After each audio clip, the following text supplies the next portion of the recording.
teas, tinctures, bitters, and aromatherapy have all been given a hubba bubble reputation in the past, but we have some quick and easy herbal fixes to see you through the cold winter months. Today we're at Neal's Yard Remedies factory in Dorset, where I'm joined by Tipper Lewis, naturopathic herbalist who's worked for the business for 20 years. Tipper will show you how to use herbs and spices to build up resilience and give you a much needed boost of energy. Why is it important that we use organic herbs and spices? So I think that we always think about organic benefiting us, but for me it's the bigger picture. So it's thinking about the people who are growing the crops, the farmers.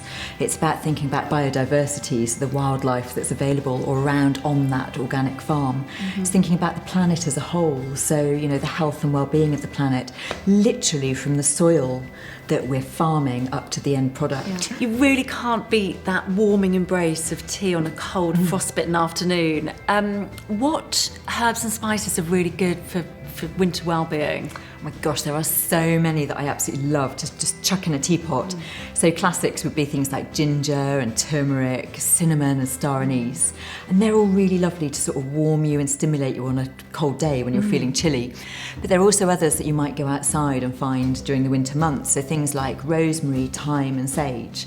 And what's lovely about those is when you crush the leaves, you smell their aromatic volatile oils. And that's what really helps to support your winter resilience. Can you tell us about the power of tinctures? Yeah, so a tincture is a different way of using herbs, and what we do is we take alcohol and water, and the alcohol and the water extract different parts of the chemicals of the plants. So it makes it a really lovely way to take herbs that's convenient and easy, but true to the actual herb's essence itself. It's all captured within it. So we're in this beautiful tree house today in Somerset, and we're going to be making teas. Yep. Making tea for me is always such a ritual, but you don't always have to personalise them, do you? No. You can just use tea bags, which is just as good. Yeah. So I've been using the Neal's Yard Remedies Bright Star and the Fired Up, Yes. which I absolutely love. But what's your favourite blend of loose tea for winter well-being? It changes during the year, doesn't it? But at the moment, I love just getting my big teapot and I chop up some fresh ginger and some fresh turmeric. Wow. And then I'll combine that with maybe some fresh lemons and some cinnamon, star anise and cardamom pods. Oh, it sounds Yeah, lovely. so warming when you're just feeling really chilly. Yeah. And then sometimes on a cold day, I will even get a chili. Ooh. Chop that in half, stick that in the pot as well, and that really sort of spices things up. So the really nice thing about teas and tinctures is that they have lots and lots of different holistic benefits, Yeah, don't they? they Can you do. tell us a bit more about that? Your digestive health or your gut is really intrinsically linked with the health of your skin or True, the vibrancy yeah. of your skin. So you can use things like tinctures, like for example our Mahonia clear skin tincture. You can take that internally. It contains bitter herbs which support your body's natural cleansing. Okay. But you can also use the same thing topically. So we do a Mahonia skin gel.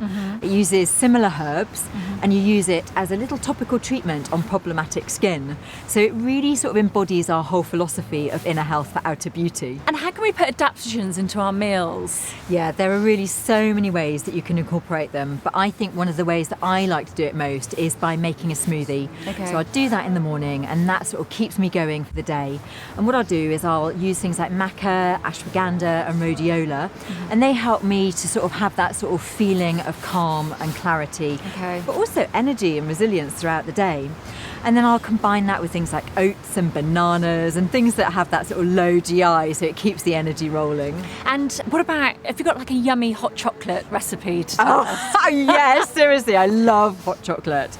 So again, adaptogens work really well because sometimes they're bitter. And of course, if you use raw cacao, it's got that lovely bitter taste as well.